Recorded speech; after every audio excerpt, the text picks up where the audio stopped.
Okay, so welcome, Katherine Sellery. Thank you. I'm so excited to have you here with I'm Women of Wisdom, Women of Light, which love is a that. new podcast series in which I interview women who are doing outstanding work in their lives with great vision and commitment. And some are following a natural path which I had a wonderful interview with Kinga Biro, where she talks about walking as a senior citizen. Talked with Janet Baracco, who is a master gardener, and her philosophy behind gardening. And Mm, also with Sandy Brown Jensen, who talks about being retired and developing as an artist in a mm, new sense of time. It beautiful. is, yeah, it's been exciting and wonderful Mhm. to hear these women and to hear what they have to say. So, of course, I thought of you because you've always had something to say. So good, Renita. And I knew that this would be just a really unexpected and fun interview. Absolutely. We're going to have a blast. Yeah, it's a blast. That's such a Mm, Catherine thing to say. It's a blast. And life is always fun with you. It always is. It always has yes. been fun. Uh, Yes. and that is part of what's so important about women of wisdom, women of light, and the lightness of Yeah. our being is so important to remember, and the beauty of life and how Yeah. wonderful it can be. So I thought of a couple of adjectives. How would I describe Catherine? What has she embodied to me? And the first word that comes to my mind is love. And Mm, the next, I just feel like everything you do is based on love for mm, people and for your children, for your husband, and for everyone you meet. I just feel that radiant love from you. mhm, And it's constant. This is another thing, the consistency. So, and the other thing I thought of was compassion. So, mm, love breeds compassion. mhm, It's really, you take the effort to understand people. mhm, It's not just it's not a light compassion. It's really an in-depth curiosity about the people you meet. And you've never restricted who you would meet and out of who you would not meet. There's a welcoming there. mm, So I feel that these qualities of consistent compassion and love, you bring to this new field of effective parenting, in this guidance approach to parenting. I feel it's really grounded in something that everyone can relate to. mm, And not only that, but you have taken your training seriously. I'll just mention a bit of your background that I was looking at on your website, mm, katherinesellery.com. And your background was with Rosenberg in nonviolent communication, with Gordon in parent effectiveness training. And what really intrigued me on top of that was your work with Ann Weiser Cornell with mm, interrelationship dialogue.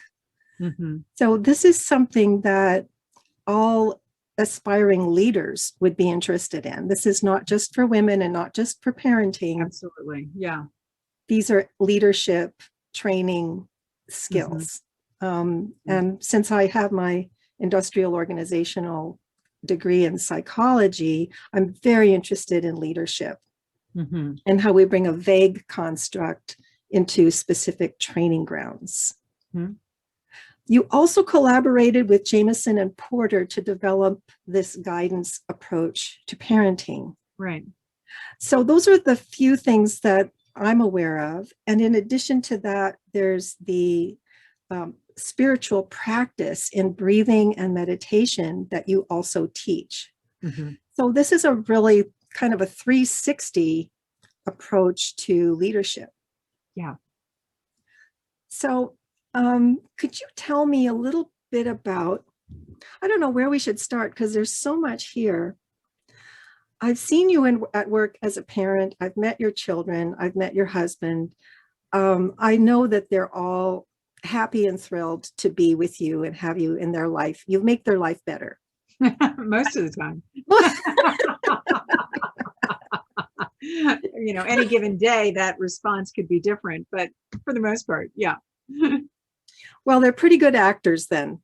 Uh, 'Cause when I've seen them, they're on their game, and they really are. They're doing great, and they're happy people in yeah, their own right. yeah. So that speaks highly of the community you draw to yourself. Could you I was really curious about interrelationship dialogue and how you discovered that and why that's important. Yeah, happy to. So, it's really interesting. All roads have kind of collided for me. I started off, as you mentioned, training with Thomas Gordon's parent effectiveness training model, and I became a certified trainer in that and did that for a number of years. And then I stumbled upon Marshall Rosenberg and the Center for Nonviolent Communication. And that was, again, the two of them were singing from the same song sheet because they were both students of Carl Rogers at the University of Chicago. So it all goes back to Rogers, bathed in Rogers, but they had their own voice around Rogers' material and his, client-centered therapy, which became child-focused parenting, which is looking at a completely different way to be with a child than an authoritarian approach. I love that. I teach courses where we discuss authoritarian versus authoritative and versus kind of a dismissive, loose parenting where parents are not even concerned. And the outcomes of these children of their lives, it does anticipate and predict certain characteristics that they will carry for the rest of their lives.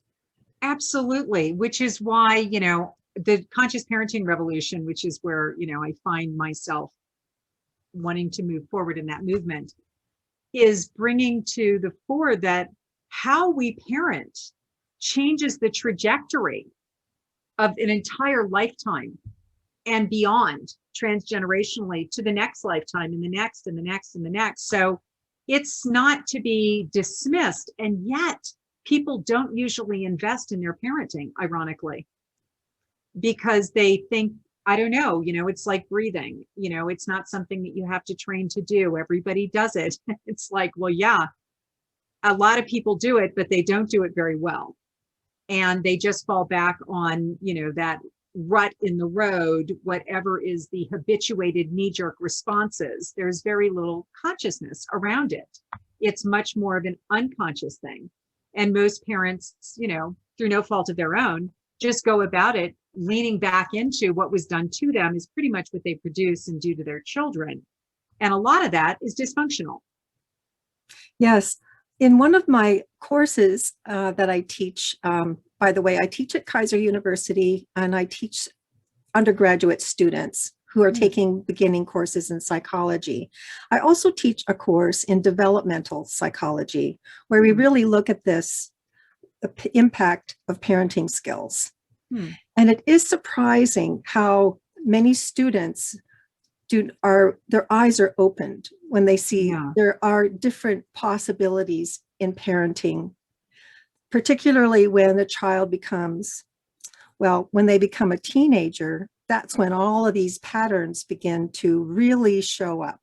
If things were not addressed earlier, I'm a big fan of Erickson, his approach of stage theory, where the security and trust in the child is built from year one. Yeah. And by adolescence, there's a lot to work out if the security and the skills have not been put in place earlier. Precisely.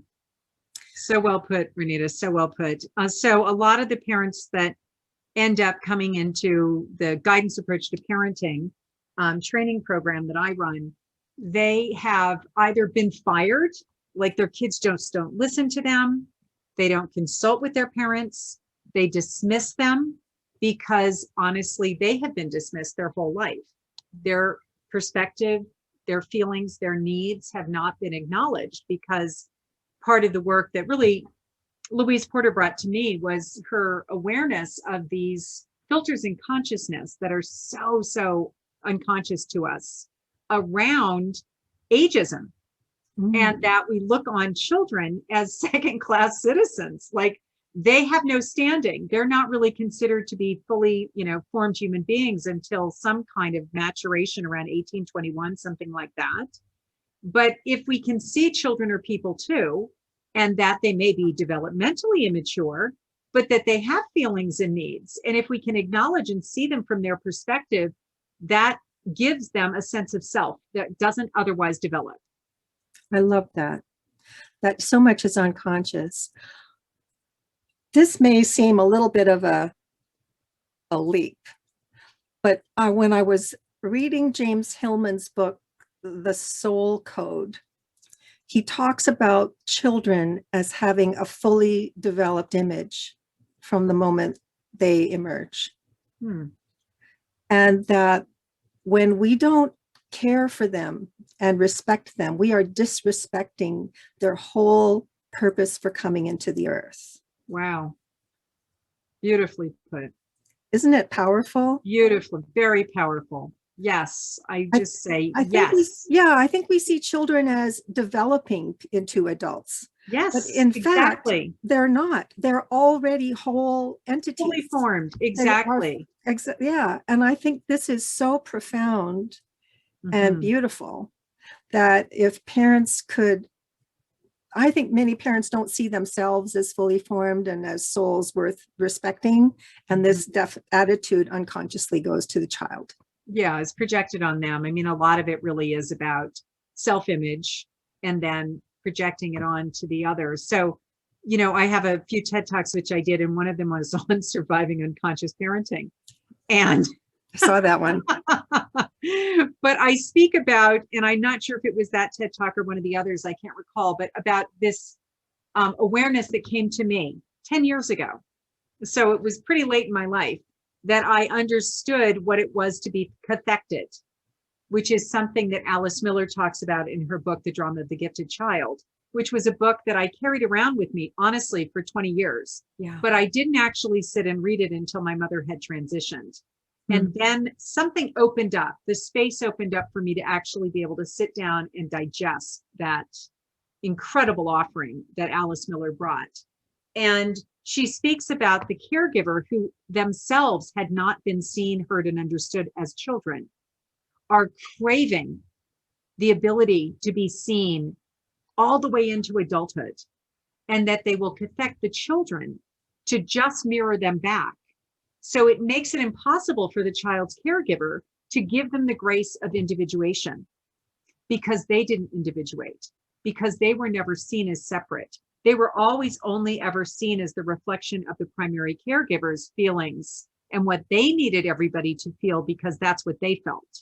So there wasn't space in the room for the child themselves to also have their own feelings, which may or may not match with the primary caregiver. If they did, it was seen as disrespectful.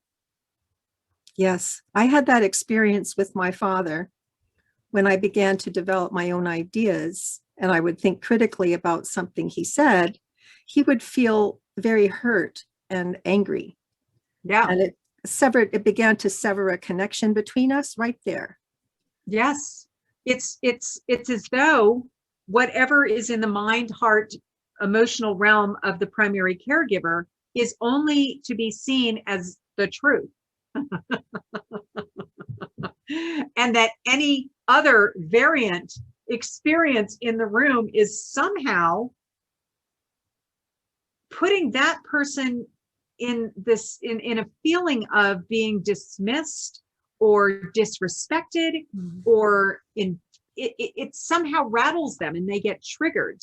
So then the child, to cope, learns how to suppress their inner voice, how not to rock the boat, or they become prepared to rock the boat and risk the relationship. But I think more and more there's a tribe of children on the planet who are prepared to risk the relationship in order to stay connected to themselves and not risk their inner relationship within themselves. Up until now, though, I think pretty much most everybody learned to betray themselves in service to their caregiver. Interesting. One of the stories that might illustrate what you're talking about is these children who know themselves. When Nehudi Menuhin went to a concert at 4 years old and he saw a brilliant violinist play, afterwards, he said to his parents, I want a violin. He's only 4 years old. I want a violin, and I want that man to teach me violin. Wow. And his parents thought, well, we'll just get him a toy violin.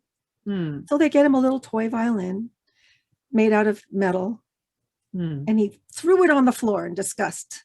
Like that, like he knew exactly what his future should be as in the only way a 4-year-old can, not seeing, obviously they don't have the skills to communicate everything, but there is what Hillman is saying is they have the image. It's all there. How do you manage a parent who comes to you for parental training who themselves has not developed this inner freedom to express their... It's what I do all day long. So yeah, I mean, I have clients who think that, they have a child that's being disrespectful. That's one of the narratives that I hear a lot, is that they're disrespectful, they don't listen, they're inconsiderate, they're self-centered, they're entitled. I mean, these are the words, the judgment words that people use to describe behaviors that are upsetting to them. And so I support parents in being able to see that whatever this behavior is in this human being over here, it's an expression of what's going on for that person inside of them, their struggles. And can we allow them to be separate from you so that their expression of what's going on within themselves is not about you specifically, but about their frustration, about what's going on for them, so that you can become a little bit less personalized about it and less seeing yourself as the object. Because once parents can begin to depersonalize, they can begin to allow their children to have their own experience. Maybe it's not a good experience of what's going on in the room that day. And their experience, however, is true for them. So rather than making it about you being disrespected, see it as something in them is struggling, and be curious about what's going on for them and become the listener of what's happening to that child who does not have the skills to be able to articulate the feelings and the underlying unmet needs. So I talk about the tragic expression of unmet needs. I talk about children who are drowning, adults who are drowning, that when they do it, they don't do it politely. And that, if we're waiting for people to learn how to drown politely before we're going to reach out and support them, and essentially everyone who really needs support isn't going to get it, because we've been waiting for it to show up with the happy face and to show up masked. So I think what I learned, and maybe you did, I'm not sure, but what a lot of people learned in their child, really matter how distressed you are inside. What matters is how you look on the outside. And there was a lot about, don't upset me. What will the neighbors think? So there was really this entrenched idea that the child was a reflection of the parents. To a certain extent, there's truth in that a child is a reflection of what they're seeing around them, and or they're coping with what they're seeing. But down through the ages, there's been something about, don't embarrass me. Don't create a scene, because it's about me then and how it reflects on me. So we're back to that core thing of separation and individuation. The ability to allow your child to be having an experience for which you're the witness and potentially the support system. Or up until now, you just may be triggered by it and making it all about your experience of when they're in distress. And then you just focus on your experience of them in distress rather than, oh my God, they're in distress. I wonder what I could do to support them through this. So those are the parents that are easier for you to teach, I imagine, the ones who recognize the child is in distress. Well, that's actually the journey, is for them to be able to see their child as separate from them. I see. The journey is for them to finally get to the point where they can no longer make it about their experience of this child in distress, because up until now, it's all about their experience of the child that's in distress. And what can I do to get them to stop signaling the way that they do so that I can feel better? Which is where the whole rewards and the punishments and the manipulating of surface behaviors is what most people have been trained to do or experienced in their life. It's all about looking right, the behaviors looking a particular way, rather than getting to the root of why they're the way they are. Yeah, the idea of positive and negative reinforcement and punishment is really misunderstood. Mm. I have students, they might read about positive and negative reinforcement and punishment, and then they say, well, I don't punish my child, but if they do something I don't like, I take away a toy. Mm. They don't understand that that's punishment. Which is But hard to believe. I mean, I struggle to see that they can't put that together, but yeah, this is what we're dealing with, is that there's punishment is really wow. ingrained so deeply that we don't even know when we're doing it. Wow. Yeah. The manipulation is so accepted in parenting Yeah, they that don't they don't see it. It's a blindness. it's absolutely, I would say that this use of consequences in order to manipulate and change behavior is so entrenched in consciousness that a lot of people don't even question it. It really just is one of those where well, this is just the way it is. What else would I do? Are you asking me to be permissive? A lot of people I've noticed can't make the distinction off the top, that there could be a distinction between, instead of using a controlling form of discipline, that you could do something different. There's a lot of, if you don't do that, then you're being permissive. Yes. Where it's like, well, no, that's not what I'm asking you to do at all. That's even worse than a controlling form of discipline. But it is a paradigm that you either do this or you're permissive. And so people would rather feel engaged. And I think the research shows that actually an authoritarian, engaged, controlling form of discipline is better than the doormat, completely disengaged parent. Yeah. So it's better to be that parent than that one. So let's not be the permissive parent, but this one's not very effective. So let's work within the realm of, yes, we want to be engaged. We want to be, actually confronting the things that are disturbing to us. However, how we go about doing that is completely different than using rewards and punishments. It's, as you said, using curiosity. Yeah, using curiosity to wonder about, gosh, I wonder if I like to say, if they're saying no to me, to what I perceived to be a request. And then I usually back people to, well, really, was it a request or was it a demand? Because if you have a highly autonomous children, the need for them to choose is absolutely like in the middle of their forehead. They have to feel like they have choice. So I always coach parents to say, try this, try saying, would you be willing to? Because it lands for an autonomous child as if they have the choice to, well, would I be or would I not be? Rather than the way it usually comes across is, if you don't, no TV, no friend, no outing, no something, no ice cream. There's a reason why they're being made to.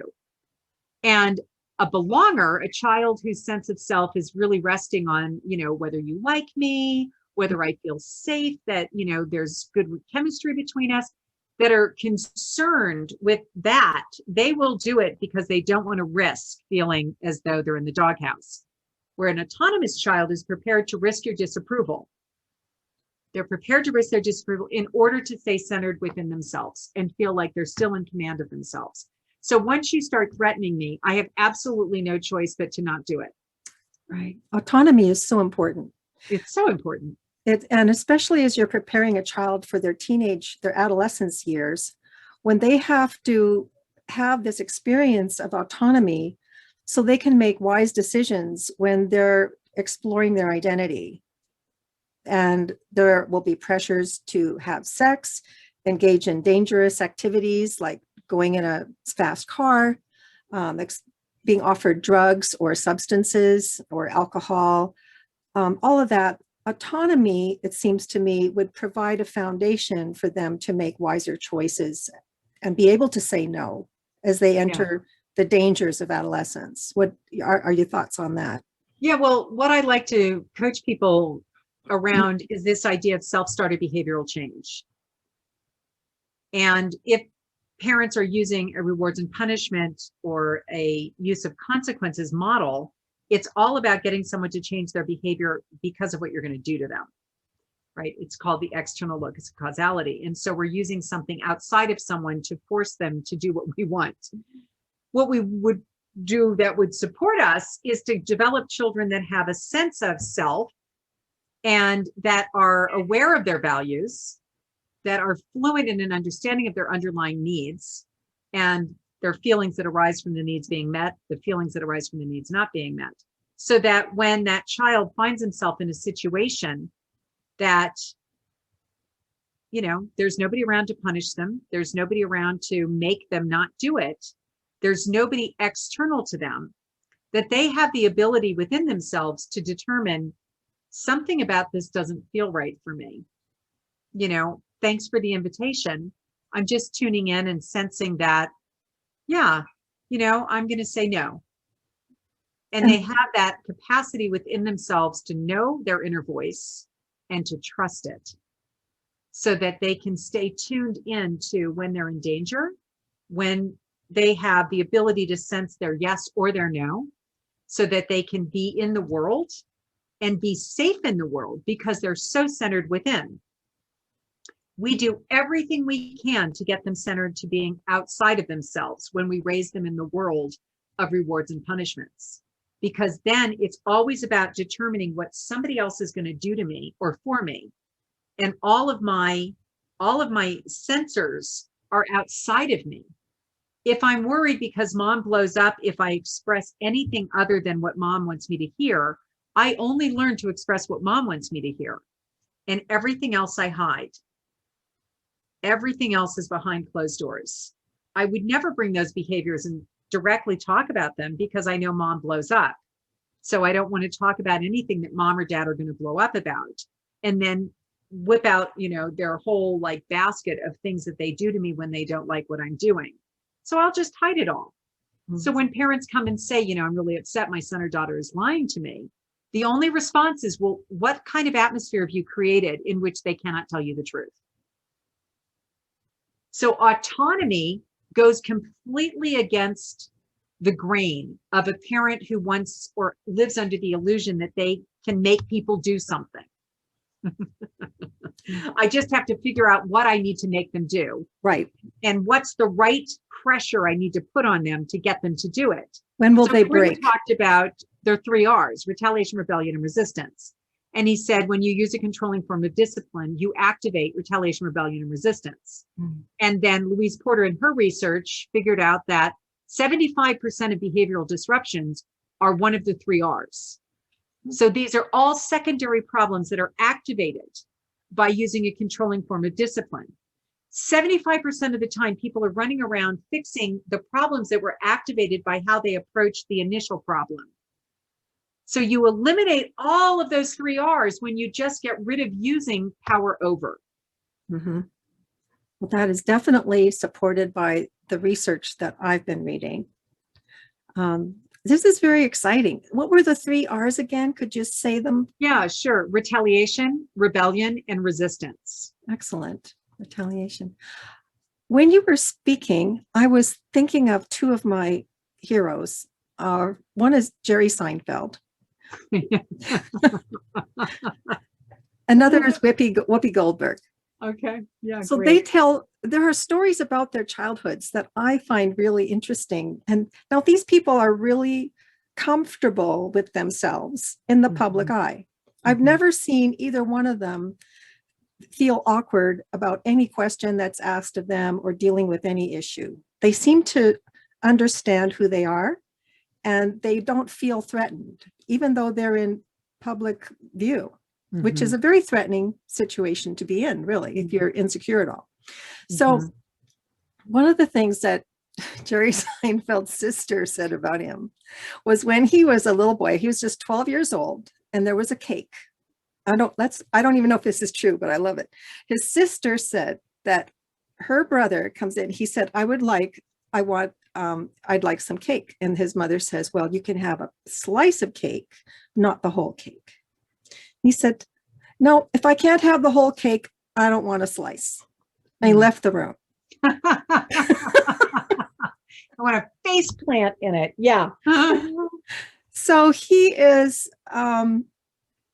really, there was a kind of a sense of being, like, as I said earlier, this sense of being well formed from very early. This is like a whole, the image of the adult to come was there. So when he's negotiating with the big television networks and they say, well, we'd like you to change the Seinfeld show to this format. He said, no, I'm fine. I'm a comedian. I'll just go back on the road and do my, I'm fine as a stand-up. I don't really need this. And he walked out of the room. So this is really important, this autonomy, to be able to say no and not be so focused on these consequences that people interpret as fear. And when you start to show fear, they don't really want to have anything to do with you, or they'll figure, I can manipulate this person. So these are two things that we can overcome by respecting the image. So I have to have, like we, have, so we talk about the belongers and we talk about the autonomous children, and we talk about in my training how with an autonomous child, as I just said, they're so highly driven to be self-directed that they'll risk your disapproval, which is always, for the most part, perceived as disrespect. So a child exerting their autonomy is always perceived as disrespect, because somewhere in the psyche, children are to do as they're told. They're to be obedient and compliant, and they're to listen to their elders. A belonger, as I said, is not going to risk your disapproval. So that's already inside of them, is that they're kind of like the peacekeeper. They don't want to ruffle people's feathers. They don't want to make mommy upset or daddy upset. And mom and dad are in that mindset where other people make them feel a certain way. And they're still in the victim blame consciousness that somebody can enrage them and it's their fault that the rage has been activated. So they don't see that distinction. Marshall Rosenberg always talked about, we have to separate the catalyst from the cause of our feelings. Something can catalyze a feeling, but don't ever pretend or make it up in your head that the catalyst is the cause, because then we're back in the world of, well, you made me feel this way. I need to punish you for how you made me feel. We're in a complete illusion that other people make me feel. So, the best example is that something happens in a room.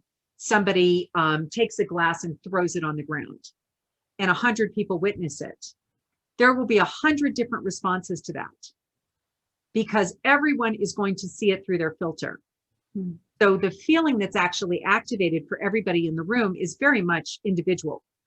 It has nothing to do. It was a catalyst for sure. Feelings arose that wouldn't have happened if the catalyst hadn't occurred. But what happened for everyone is very individual. So that's when we really get into the understanding that, yeah, the feelings that arise have nothing to do with the catalyst causing it, other than it catalyzed an experience within. So just working that backwards then, if we have children who've been bathed in thinking that they're making mommy or daddy happy, or they're making mommy or daddy sad, then the belonger is terrified to upset someone, because they actually begin to feel that they're responsible for that person's experience. There is no accountability. It's all blame. The whole matrix is set up around other people make you feel. So while the autonomous child may be harder to raise because of the what a common sense around, like, well, it doesn't make sense. They're supposed to do as they're told. That whole matrix there. Because of that, that autonomous self-directed child is pushing against every one of these irrational unconscious beliefs. They're really there to heal the whole family and all of the dysfunctional thinking. So, every child that I think is the autonomous child in the family gets so much pressure to change, when actually everybody around them needs to change. The belonger doesn't get any pressure to change because they don't activate anyone. Everybody looks at them and thinks, oh, they're such a good kid. Now, this one over here is a real problem. They're such a good kid because they never push back. However, they are getting angrier and angrier inside. Something in them is definitely feeling like it's having to be suppressed, depressed, or disassociated from, in order to continue to no longer have a self and to just be the mirror of everyone else. So I like to say that those belongers are in just as much risk as the autonomous child, the belongers are in risk of losing themselves. They need to be coached that it's okay to rock the boat. It's okay not to agree with me. It's okay for you to have your own self. And the autonomous child needs to learn that there's somebody else in the room and that there are other people with feelings and needs that are not trying to manipulate them, but whose feelings and needs matter. That learning can't really happen when you have such a dysfunctional family that is so determined to make him behave or her behave. And all of the focus is just trying to get them to do what makes me feel safe, how I am not triggered. And the whole thing is about not triggering mom and dad or embarrassing them in public, rather than a child learning who they are. So looking back to your childhood, how was it that you became autonomous? Was that because it was just the way you were supposed to be, or did you have to put that together later on as an adult?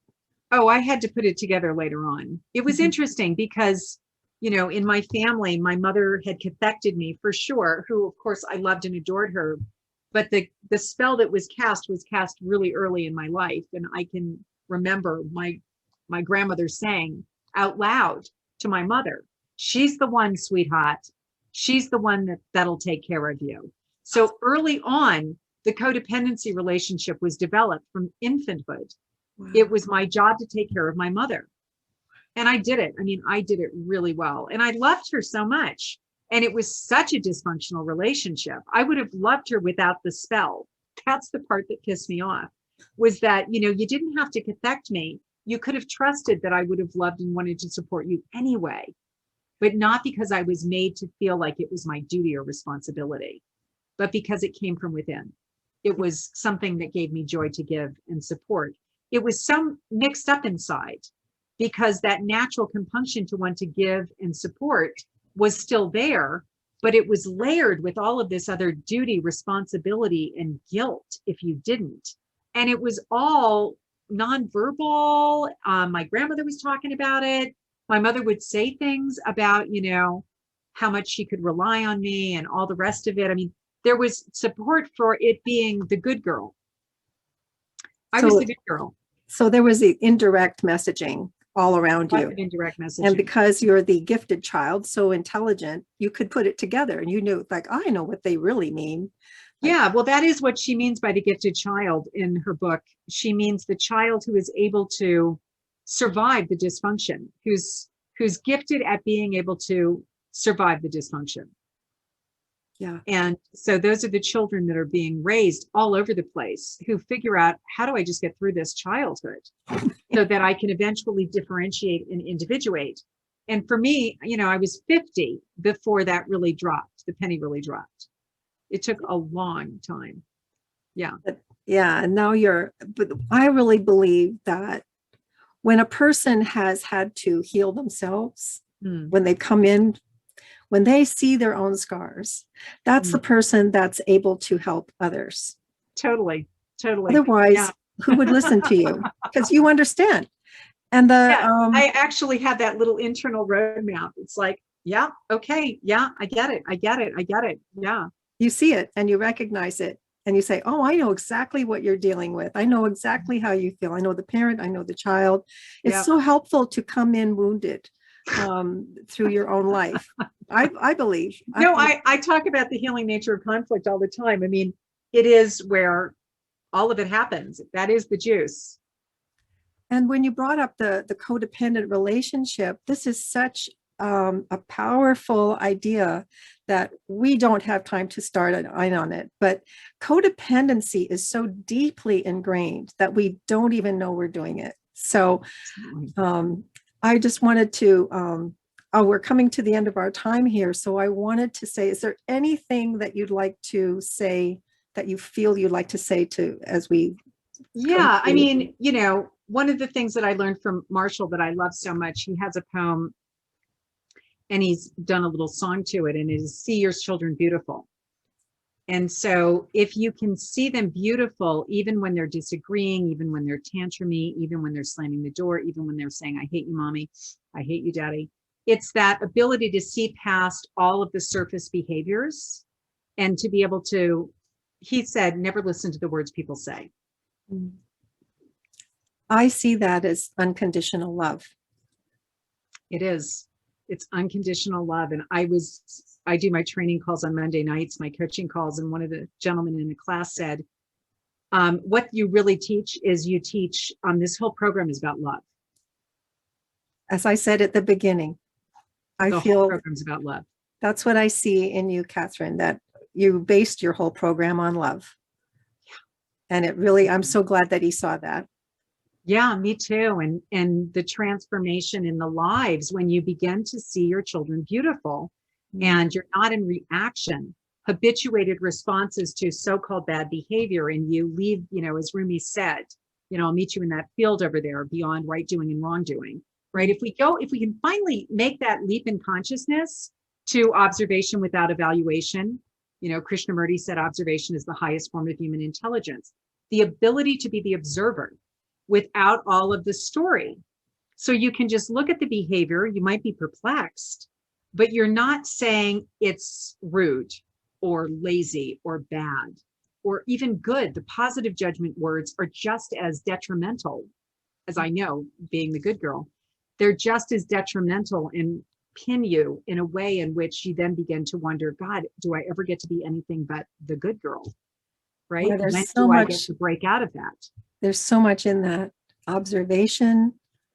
And as a closing comment from my end, I would just say that the more I've learned to meditate and do centering practice, it has affected all my relationships where I can offer them no judgment.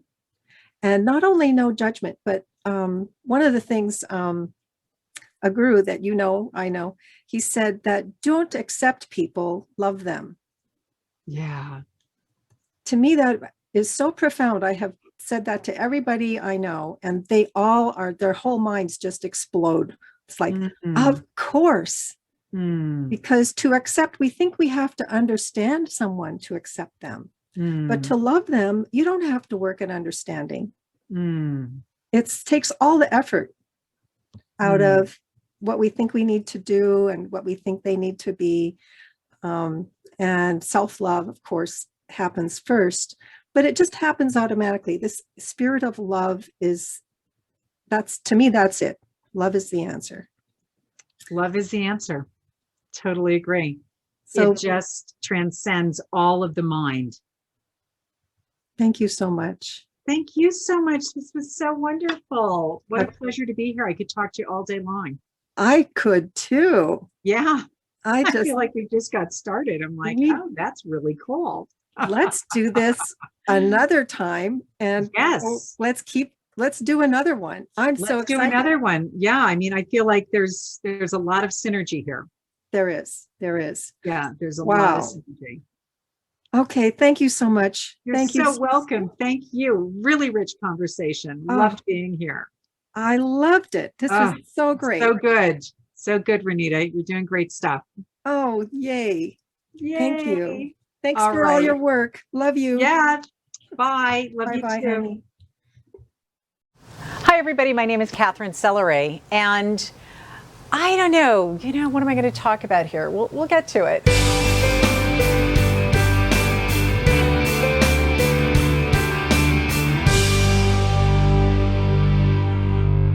The conscious parenting revolution, I think, started when I was a little girl. And I was born in New Orleans, Louisiana. And I spent the first 5 years of my life there. And it was in the early 60s. Now you know how old I am. And it was a time of strife. It was a time of social change. It was birthing a whole new place in the world for diversity and inclusiveness. Although, of course, I didn't know that at the time. But I knew the feeling and the excitement that was happening as a result of the changes around me. And I also, in my heart, when I was really little, I was going to be the first woman president of the United States. That was my dream, because I wanted the world to be a better place. And in my heart, I was so driven by this desire for peace on earth. I think because I wanted peace in my family. And I grew up in a family that was a his, mine, and ours family. And both my mother and my father had come from marriages when they came together and had my sister and I. and how everybody integrated into this blended family was different. And there was a lot of pain for, my brother especially. And I know it drives me. It is the reason I do what I do, that I look back on those days and his life, and I think to myself, it could have been better. It could have been different. Not from a place of blame or shame or guilt or any of that, because everybody's, I really believe, doing the best they can. And the road to hell is paved with good intentions. And so in my heart, I know that that experience from a child, a little girl, to the woman that I am today gave me the PhD that I have. And the PhD that I have is the one that came through my life experience, the harm that was done, and learning the transformation. I fell in love with transformation about 35 years ago, when I really went on the path of understanding through my life experience how to transform pain and how to transform dynamics. And that has been my story. And welcome to the Conscious Parenting Revolution. And I look forward to going on the journey of transformation with you.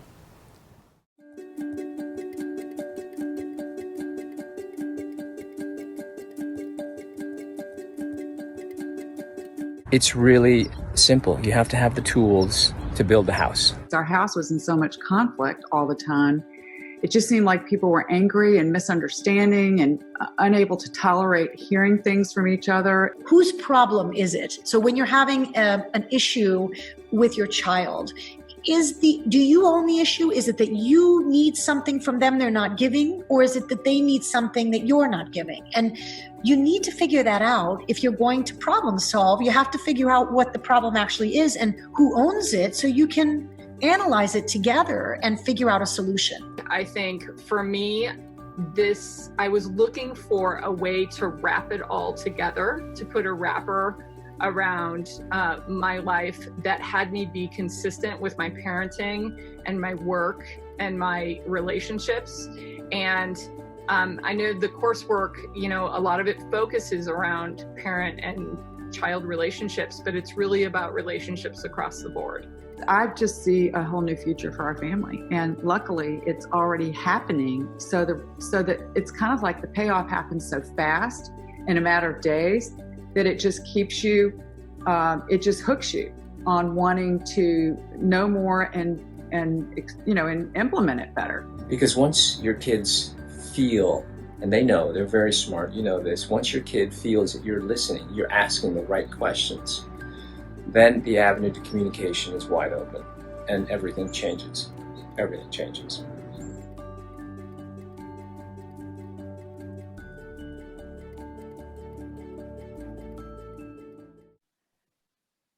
Yes, retaliation, rebellion, resistance, all of it. It's gone. The 3 R's are freaking gone. It's such a blessing. And we started the program in June. So 90 days. So June, July, August. So in August, things were really, really good. And we still had a little bit, but whatever it was that you said earlier, I put something in the comments about you saying for every year that they're however old they are, for every year, it's 1 week of healing that it takes. So we are just over the 16 years or the 16 weeks and implementing all the strategies, or I don't even know what you would want to call them, but it's, I don't know, our family is happy again. It's huge. Yeah, our family's happy again. So great. Yeah. So beautiful. It's 1H. So just so everybody understands, thanks for popping that in, because I don't always say it, but it is a lifeline for people who feel like it'll never be great again. And you've got, 15 and 16-year-old kids. So what that means is that the resentment flow that had been developed over many, many years. Hi, I'm Katherine Sellery, and a lot of people ask me, how did I get into this? And it started, of course, with becoming a parent. And our son was 2 years old, and my husband and I, both professionals, looked at each other and were like deer in headlights. And we just didn't even know what to do with discipline. And we were both really clear that we wanted something different than what we grew up with. And a lot of families don't know how to create something other than wash and repeat, where the patterns have been passed down transgenerationally since the beginning of time. And we didn't want to be in reaction to our past and go in a completely opposite direction, and we didn't want to duplicate it either. And there were, of course, some things that we wanted to get rid of, and there were some things that we wanted to keep. But primarily, we wanted to create children who were healthy and had a very strong sense of self and were independent and autonomous and at the same time connected and knowing how to problem solve, so that everything was based in the sort of consideration as opposed to obedience and compliance.